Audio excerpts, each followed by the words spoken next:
नमस्कार.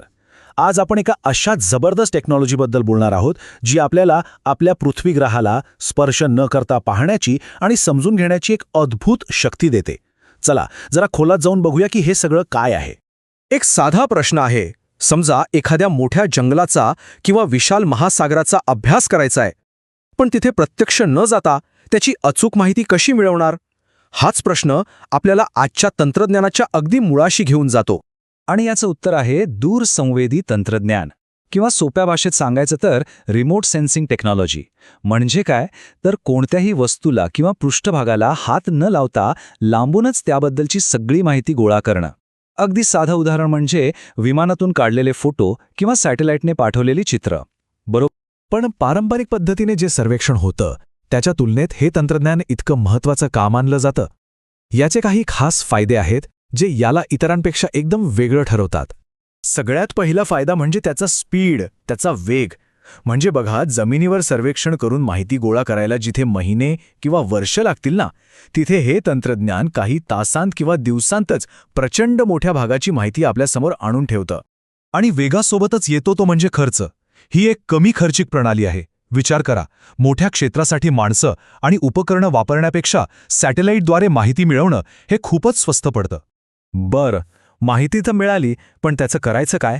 ही माहिती डिजिटल फॉर्ममध्ये असल्यामुळे कम्प्युटरच्या मदतीने तिचं विश्लेषण करणं खूपच सोपं होऊन जातं. यातले वेगवेगळे पॅटर्न्स आणि बदल अगदी सहजपणे ओळखता येतात.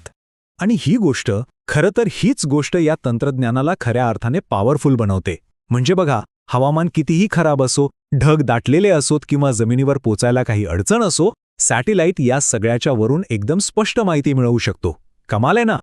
ठीक आहे, फायदे तर कळले, पण आता आपण हे बघूया की ह्या तंत्रज्ञानाचा आपल्या रोजच्या जीवनात, विशेषतः लोकांचे प्राण वाचवण्यासाठी कसा उपयोग होतो.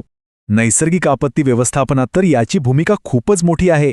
चक्रीवादळ कुठे आहे, ते कोणत्या दिशेने पुढे जातंय, कुठे पूर येण्याची शक्यता आहे किंवा कोणत्या भागात दुष्काळ पडलाय, ह्या सगळ्याची एकदम अचूक माहिती आपल्याला सॅटेलाइटमुळे वेळेवर मिळते.